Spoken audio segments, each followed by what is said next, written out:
What happens when the world gets turned on its head? We're forced to look inward, perhaps become fearful, sometimes lash out at others. While there are others in the world who don't give up hope because they believe in people. Join me, Kevin Tibbles, and Amy Goldberg for our new podcast, Believe in People, where we meet those who don't give up hope.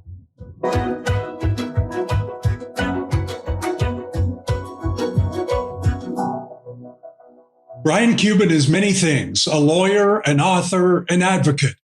And he shares the Cuban name along with his brother Mark, who owns the Dallas Mavericks. Brian is also a survivor who has battled addiction and come out the other side, and now counsels others to overcome their demons.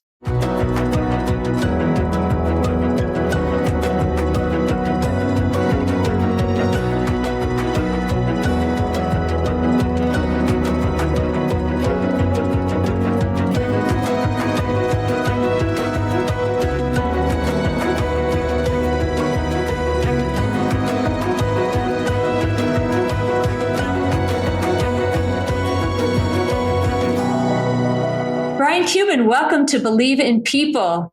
We are so pleased to have you here. Question for you, Brian. Resiliency seems to be your close companion. How did you manage to find the strength during extremely low times? I don't think there's any one thing. I think building resilience is a process. So I certainly wouldn't point to any one thing, but I can say that my family was very instrumental when I was going through my worst times. What were those worst times? Oh man, let's see. I'm in recovery from cocaine addiction, alcohol, 2 different eating disorders. In the summer of 2005, I was very close to ending my life by suicide. My brothers actually came into my house when I had a 45 automatic on my nightstand. And then I had I've been to a psychiatric facility twice, multiple failed marriages as a result of drugs and alcohol. So there were a lot of bad moments. And I guess we should point out that the fact that one of your brothers happens to be Mark Cuban and owner of Dallas Mavericks and a fellow that has been very successful in business.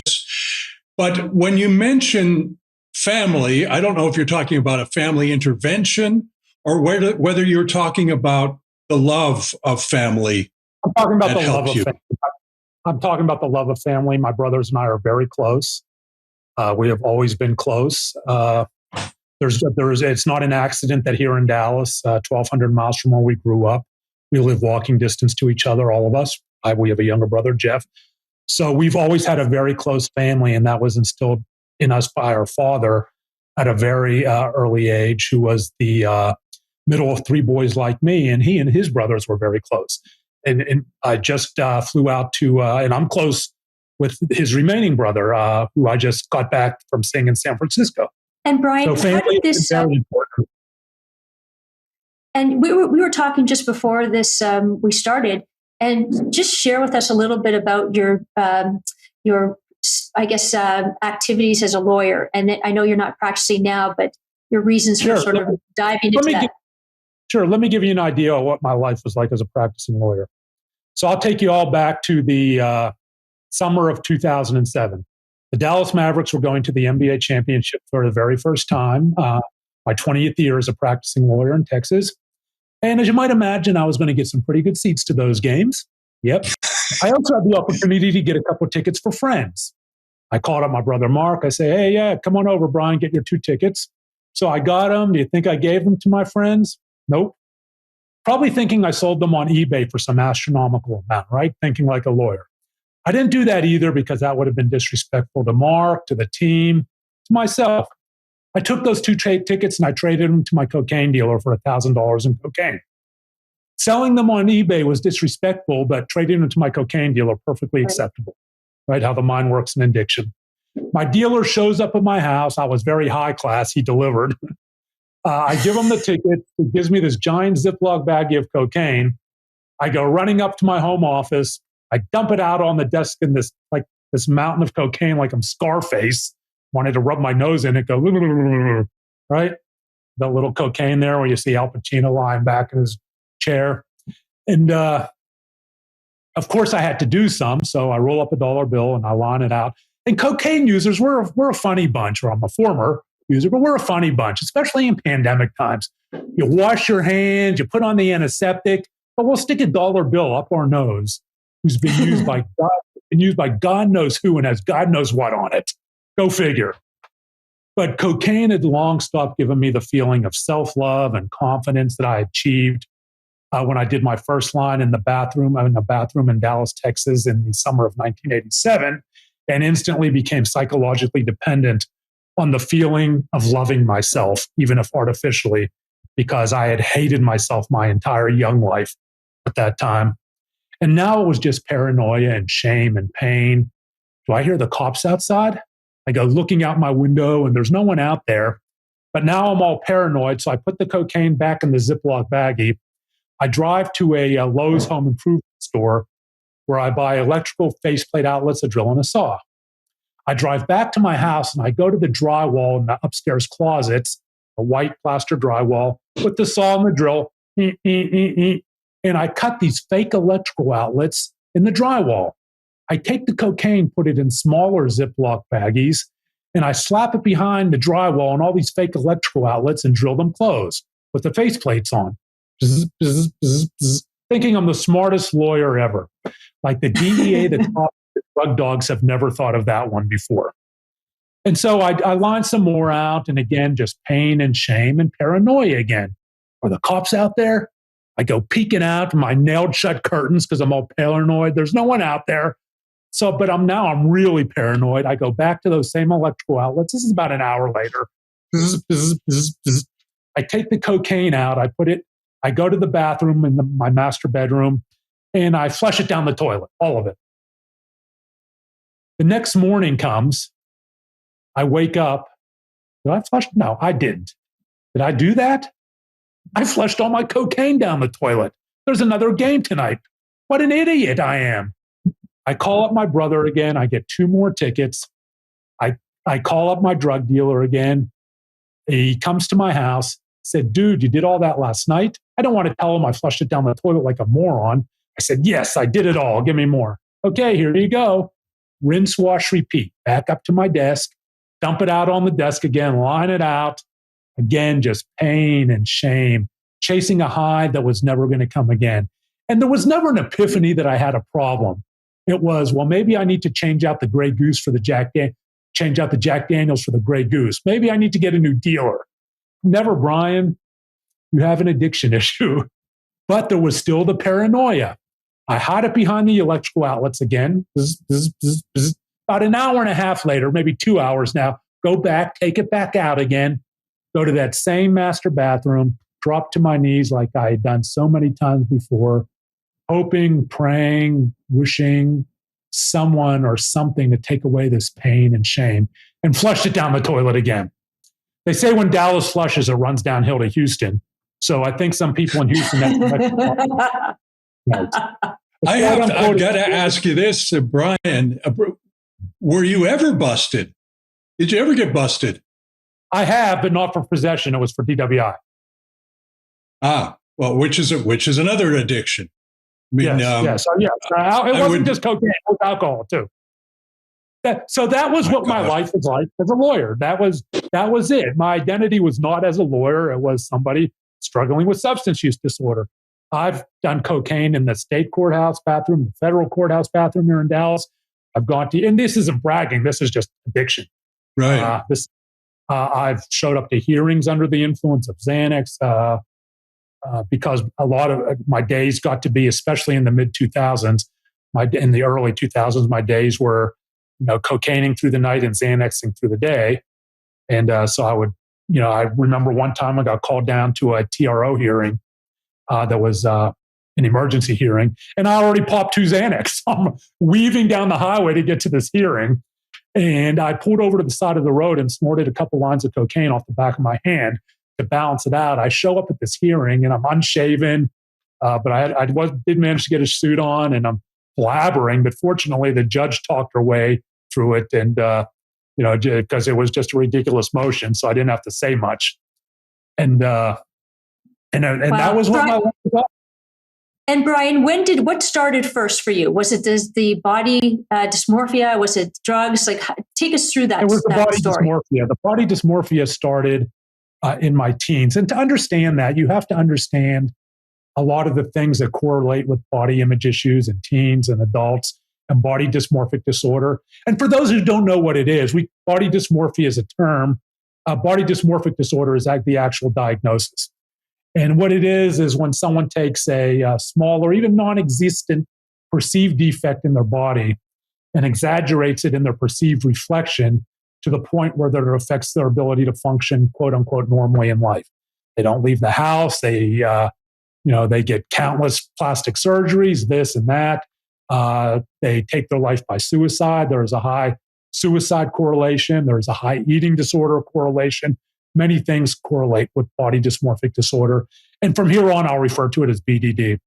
It affects about 1.5% of the population, men and women, equally, believe it or not. Wow. People tend to believe that it is a female disorder. It is not. It is also not an eating disorder. People tend to think that it is.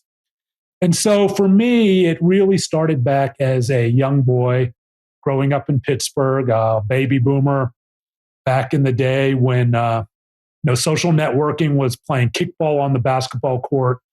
Cell phones were 2 cups attached to a string. And growing up with my brothers. And I unfortunately had a very difficult relationship with my mother. And I'll tell you a little bit about this, but whoever watches this, I want to make it clear that I do not blame my mother for the things I went through. Parents do not cause addiction. Parents do not cause eating disorders. There is a difference between cause and correlation. But things that go on in the home can correlate with mental health issues later in life. It'll happen to some, it won't happen to others. That's why it's correlation, not cause. There was a lot of fat shaming in my household. I used to come home from school and to eat lunch, and I'd go to the cabinet and I'd pull out a can of Chef Boyardee ravioli or beefaroni. I used to love that stuff. And I used the old style. As did I. Yes, we didn't have electric can openers back then. And we didn't have a microwave. I wouldn't even put it in a pot. I'd stick the food in. Isn't that how everyone eats Chef Boyardee, right? You stick the spoon in and gobble it down. But my mother, every now and then, would see me doing that. Not all the time, and say, Brian, if you keep eating that way, you're going to be a fat pig. Now, these were the things my mother said to her. These were that was something my mother's mother called her. And I'm sure that was something my great-grandmother called my grandmother. Fat shaming in households is often handed down generationally. I'm Jewish, and I come from an Eastern European Jewish family, and there was a very dysfunctional relationship coming from the old country. My grandmother was from Lithuania, very poor, and a very dysfunctional relationship around food. The stereotypical Jewish grandmother. There's a reason for stereotypes sometimes. Eat, eat, eat, right? But criticize when you eat. And so that was kind of handed down. That means Guilt. That's right. And I do not blame my mother for it. She was a young mother in the 70s, right? At a time when, as she struggled with her own mental health issues, a young mother, you could lose your children. We didn't talk about that stuff, especially for women. So she was going through her own mental health struggles with depression and many other things. And her struggle with a mother who was a diagnosed paranoid schizophrenic. So, but being a young boy and a young tween and not understanding these things, I grew depressed and grew to eat more Chef Boyardee and more. And I became a bigger Brian and a bigger Brian. And what happens when kids change for what other kids see as the negative, their bodies change at school? The bullying started, the fat shaming, the fat teasing. But back then, it was much different than it is now. Going viral meant 15 kids in the lunchroom or 20 kids in the gym knew what was happening. Much different today on the internet. But it doesn't hurt any less, right? You're a product of your times. So it all culminated one day, the bullying, in what I call the day of the gold pants. My brother Mark, who taught, this was the mid 70s, 1976, my freshman year at Mount Lebanon High School in Pittsburgh. My brother Mark was teaching disco, believe it or not. This was when we were really getting into the disco era. Saturday Night Fever had just come out, the album and the movie and all that stuff. And disco was huge. It was huge. Excuse me. And Mark was always coming home in these high platform shoes and bell bottoms. And one day he came home and he had this pair of shiny gold bell bottom disco pants. And he gave them to me. He said, "Bri, here, I'm getting some new ones." And I was great. I love my brother. And, he was giving me a pair of his pants. But they fit Mark fine. But they didn't fit me very well. I had to jump up and down, spray the water bottle. My butt looked like bats trying to get out. They were so tight on me. But I didn't care. I was going to wear those pants. And I did. And the kids made fun of them, and they were tight. They were tight, and my stomach hung over them. And the kids made fun, and they, fat pig and this and that, all the stuff. But in my mind, these kids were the prom king, the prom queen, the kids who were getting their first kiss, the kids who were holding hands, walking down the tile hallway between the lockers, right? Standing by the lockers, smooching. This was in the 70s.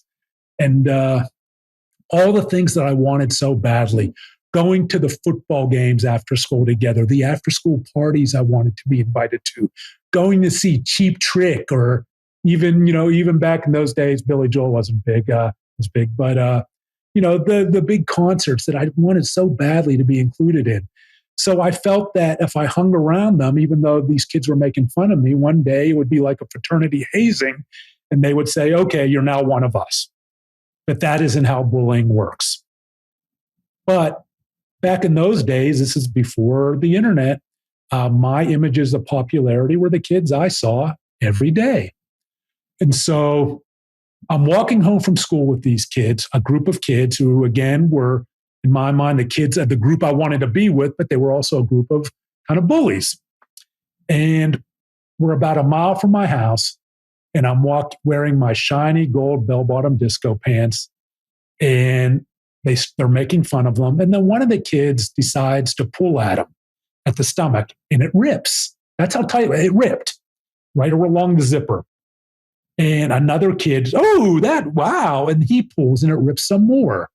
And then it was kind of like a pack of rabid dogs. They're on me, pulling at them, and they ripped them off me, then tore them into shreds and threw them out in a busy street a mile from my house, down to my Fruit of the Loom tighty whities, my Keds tennis shoes, my 3-ring colored tube shocks, and my Pittsburgh Pirates t-shirt, and went on high-fiving like they'd done the funniest thing ever.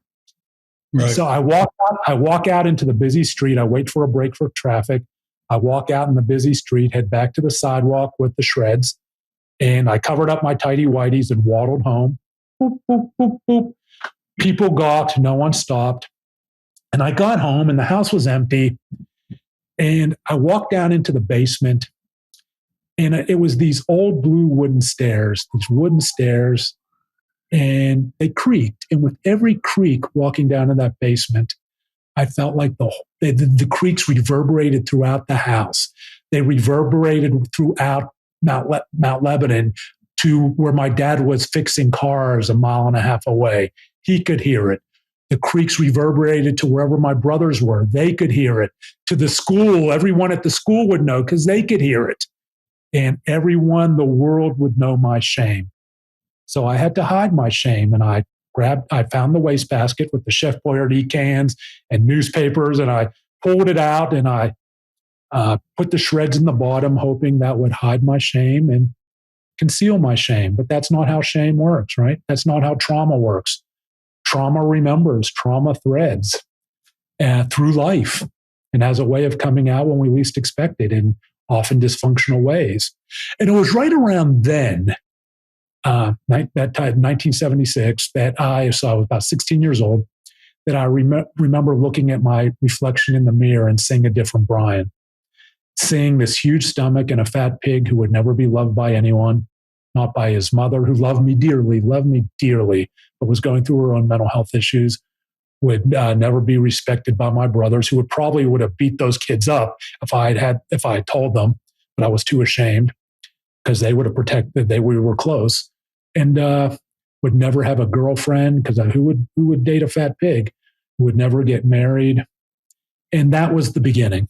If I had to say there was a bright line moment, a snapshot, because we really all are an accumulation of snapshots in our lives that impact us in different ways, whether it's trauma, love, passion, or grief, and you can string them together from beginning. Let me ask Brian. Let me ask you something. That what you're describing to me is obviously horrific, and everyone, I guess, has to live with some degree of that. Do you?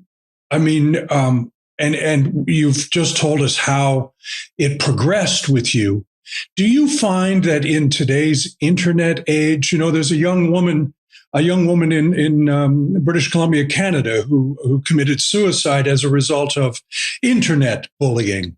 And do you find or do you feel that the people you connect with these days, that it's more prevalent, it's more personal because it's anonymous? I mean, it is it's more prevalent just because of the sheer numbers, right? It's just the sheer numbers of the people we interact with have, multiplied exponentially, especially on, whether it's Facebook or whatever the kids are doing now, whether it's TikTok or whatever. You have to remember with me, I go back to school and there are 20 kids in class passing notes about it or in gym or whatever. Now, I mean, you can be bullied by, thousands and tens of thousands, and the internet is a way of life. It's ingrained into, the kids' lives. So yeah, it is. It can have. And where are you going to go, right? I mean, where are you going to go? Relationships are internet based to a large extent, and so it's what parents can do and stuff is a different topic, but. It is much worse. It is now. Again, we're a product of our times. I didn't know the internet. I mean, it felt bad to me. I'm sure. So, without all that, but yeah, it's much worse because you can be bullied by thousands that you never have met and thousands of people that you've never met. Right. So, where did you go in the end? You became an adult. You became a lawyer. You were supposedly successful up to a certain point, but your self-image that you described earlier still stuck around, still followed you everywhere you went. You became addictive. You had those issues you described. Where did you eventually end up going? I ended up going to the gun. In the summer of 2005, I just decided that I would be doing my family a favor by ending my life by suicide. And it was very close at the urging of a friend who I'd sent a very disturbing email to. He contacted my brothers and they showed up at my house. And my younger brother, Jeff, showed up first. And I had a 45 automatic on my 45 automatic on my nightstand. And I was Xanaxed out.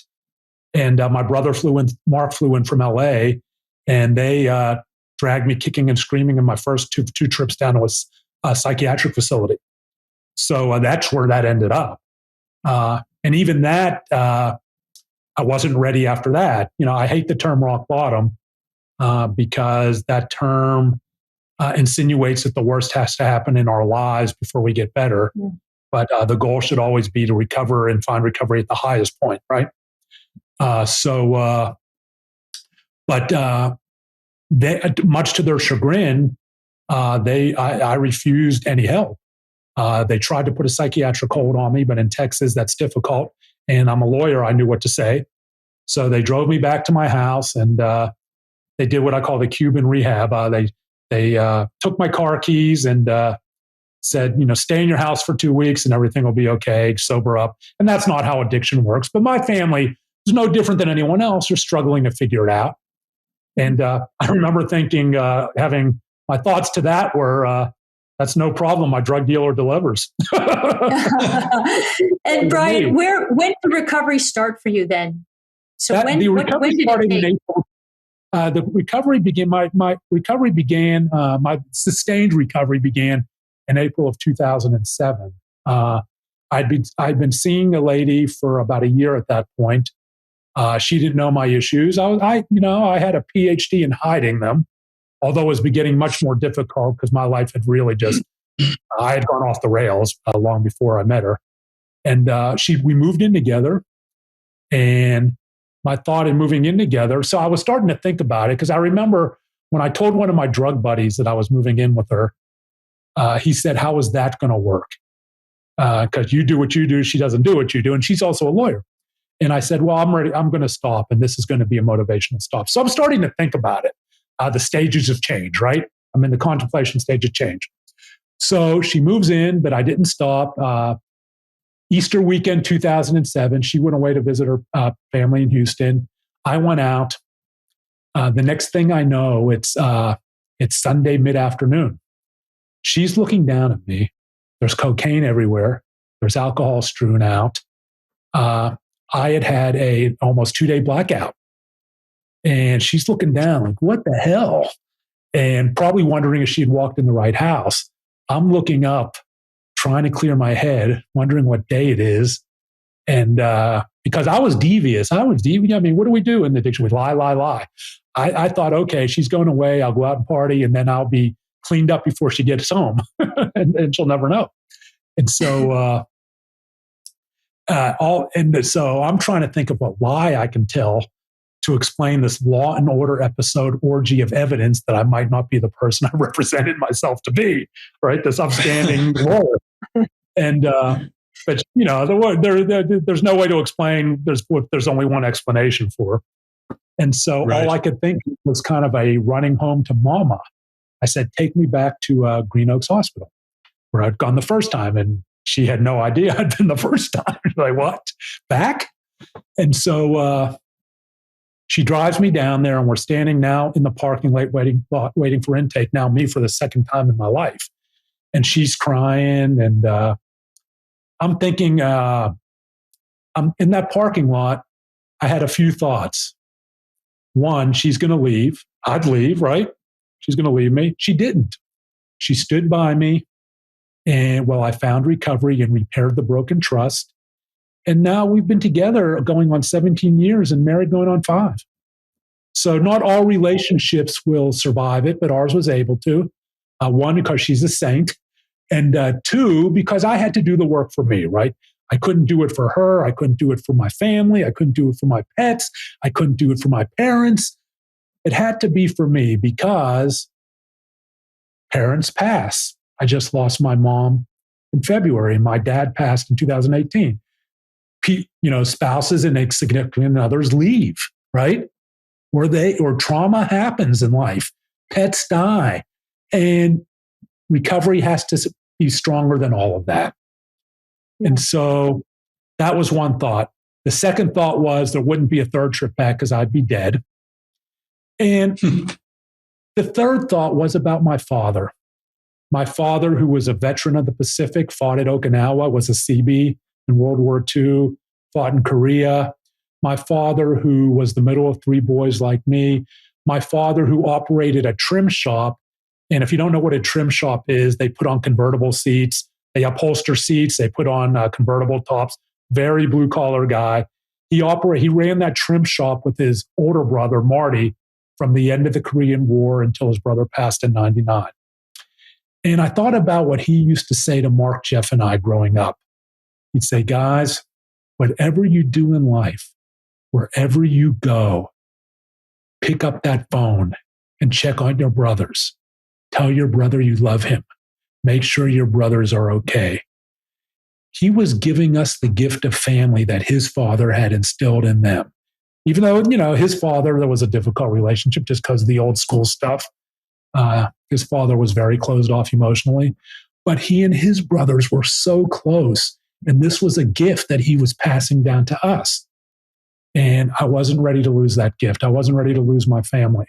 And if you want to know how that gift stuck, as I said prior to going on air, all these decades later, 1,200 miles from Pittsburgh, Mark, Jeff, and I live walking distance to each other. That's not an accident. Until my father passed away in 2018. He lived across the street from me. That's not an accident.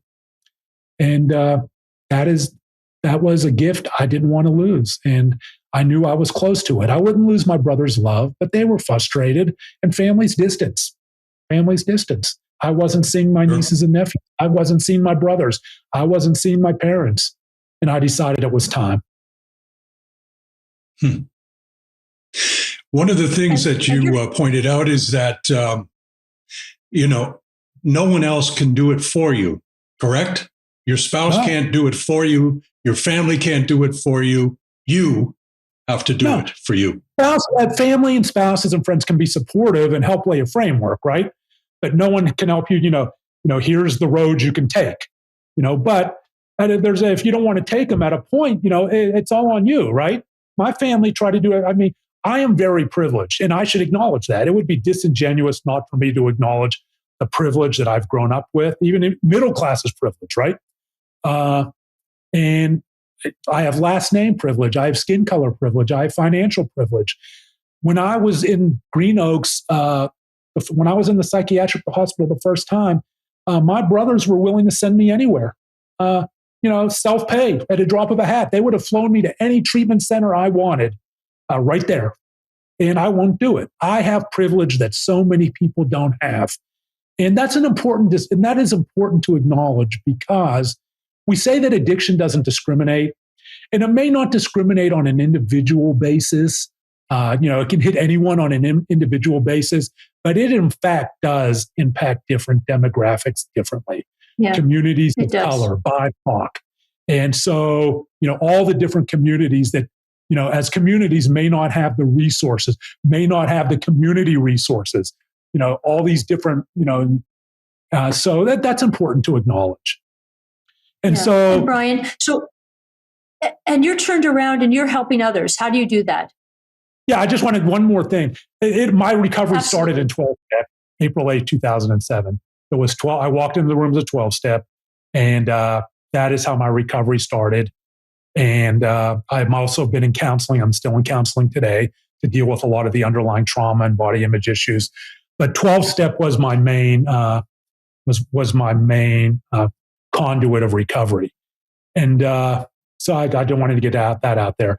And today, I walked away from the practice of law because I never wanted to be a lawyer, never, ever. I went to law school for one reason, because it gave me 3 more years to not have to deal with my drinking issues that I was going through at Penn State, and my eating disorders and my mental health issues. And I went to Penn State undergrad. That's the only reason I went to Pitt Law. The only reason. Strange reason, I know, but the only reason. And so I decided to do what makes me happy, and I began sharing my story. I wrote my book. I wrote 2 memoir-styled books. One was, the first one back in 2013 was Shattered Image, My Triumph Over Body Dysmorphic Disorder, which dealt primarily with my mental health struggles related to eating disorders and bulimia and exercise bulimia. And exercise bulimia is obsessive compulsive exercise for the primary purpose of offsetting calories. So I've struggled with those 2 eating disorders. I struggled for decades.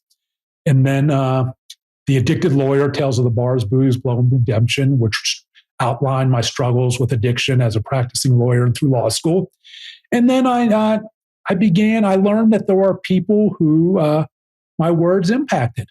And so I looked, the art of storytelling. I try to empower people to hopefully get help through storytelling. And that's what I do.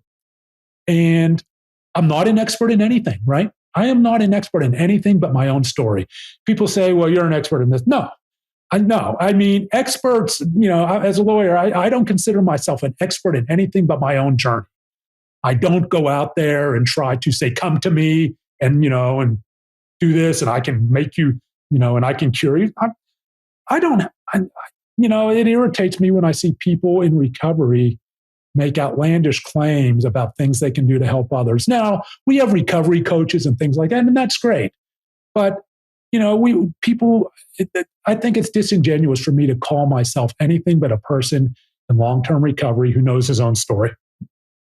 Before we let you go, Brian, I think we should ask the question, and that is if there is anyone out there who is listening to this, who is dealing, you may not be an expert, but my goodness, you're certainly a survivor.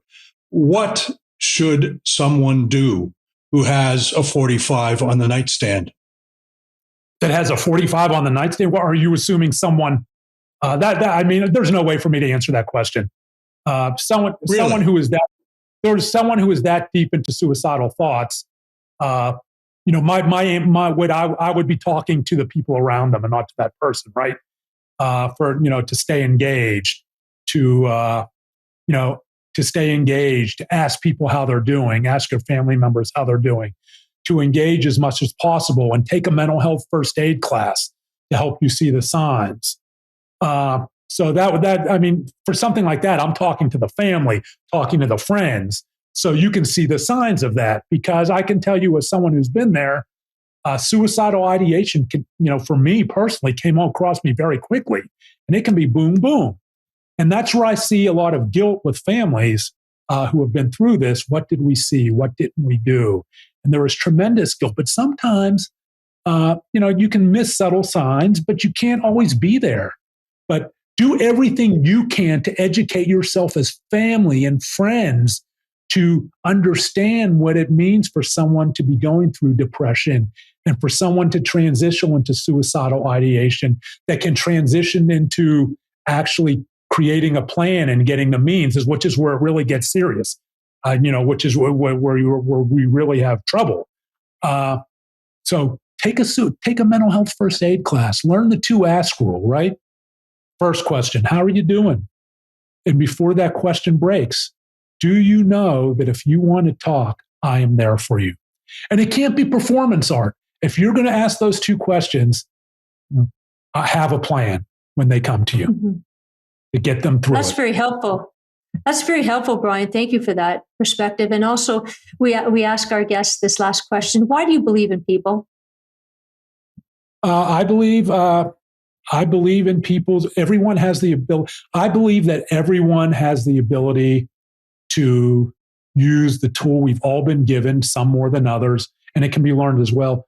We all have the ability to use the tool of empathy to change a life. I believe everyone has that, and everyone at some point in their life will do that for the better. Oh. Thank you, Brian. We're so grateful, Brian, that you were on today. Thank you for having me. Wow.